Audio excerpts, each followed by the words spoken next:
గుంటూరు జిల్లా తురకపాలెంలో మరణాల మిస్టరీ ఇంకా వీడలేదు. రోజులు గడుస్తున్నాయి, అధికార యంత్రాంగం కష్టపడుతోంది.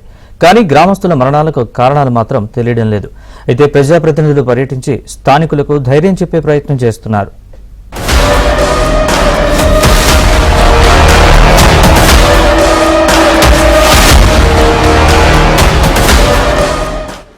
గుంటూరు జిల్లా తురకపాలెంలో అంతుచిక్కని మరణాలు తీవ్ర కలకలం రేపుతున్నాయి.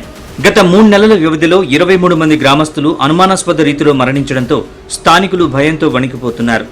ఈ వరుస మరణాలు ప్రభుత్వాన్ని కూడా ఆందోళనకు గురిచేస్తున్నాయి. దీంతో అప్రమత్తమైన ఏపీ వైద్య ఆరోగ్య శాఖ ప్రత్యేక వైద్యుల బృందాన్ని అక్కడికి పంపించి చర్యలు చేపట్టింది. కానీ గ్రామస్తుల మరణాలకు మాత్రం కారణాలు శోధించలేకపోవడంతో వైద్య శాఖ విమర్శలు ఎదుర్కొంటోంది. అయితే ప్రభుత్వ యంత్రాంగం మొత్తం గత వారం రోజులుగా తురకపాలెంలోనే ఉంటూ ప్రజలకు అండగా నిలిచింది.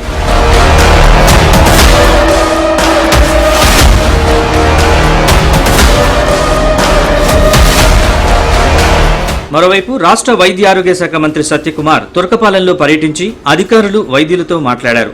మిస్టరీ మరణాలపై ఇప్పటికీ స్పష్టమైన కారణాలు తెలియలేదన్నారు. ప్రాథమికంగా నిర్వహించిన వైద్య పరీక్షల్లో మెలోడియాసిస్ ఆనవాళ్లు లేవన్నారు. ఓ ఐఏఎస్ అధికారి ఆధ్వర్యంలో విచారణ కమిటీ వేస్తున్నామని, బాధ్యులపై చర్యలు తీసుకుంటామని మంత్రి సత్యకుమార్ తెలిపారు. 23 మరణాలు సంభవించాయని తెలిసింది.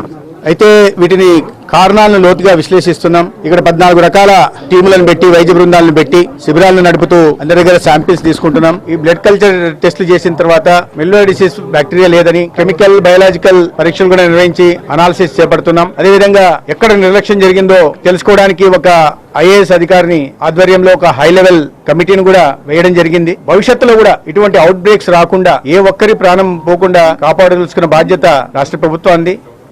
కేంద్ర సహాయ మంత్రి పెమ్మసాని చంద్రశేఖర్ కూడా తురకపాలెంలో పర్యటించి బాధిత కుటుంబాలతో మాట్లాడారు.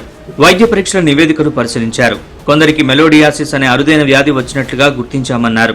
ఈ ఇన్ఫెక్షన్ కూడా చాలా రేర్. ఓన్లీ 4 రకాల యాంటీబయాటిక్సే పనిచేస్తాయి. ఒక్కోసారి అన్ని చేసినా కూడా మనం కొంతమందిని కాపాడలేం. బట్ సాధ్యమైనంత వరకు డాక్టర్స్కి ఎంతవరకు చేయగలం అవన్నీ చేస్తాం. అది ఒకటి. రెండోది, వీటి ద్వారా చనిపోయిన వాళ్ళు ఎవరున్నారో వాళ్ళందరికీ ఏ విధంగా ఆర్థిక సహాయం చేయాలనేది ఒకటి ఆలోచన.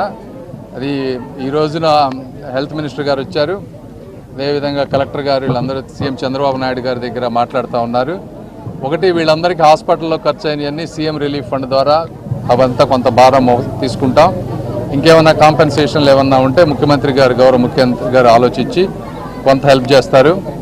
అదేవిధంగా నేను, ఎమ్మెల్యే గారు పర్సనల్గా ఎక్కడైతే కొంతమంది ఇబ్బంది ఉన్నారో వీళ్ళందరూ లిస్టు తీసుకొని వీళ్ళల్లో పూర్ పీపుల్ ఎవరున్నారో చూసి వాళ్ళకి మేము కొంత పర్సనల్గా ఆర్థిక సహాయం చేస్తాం.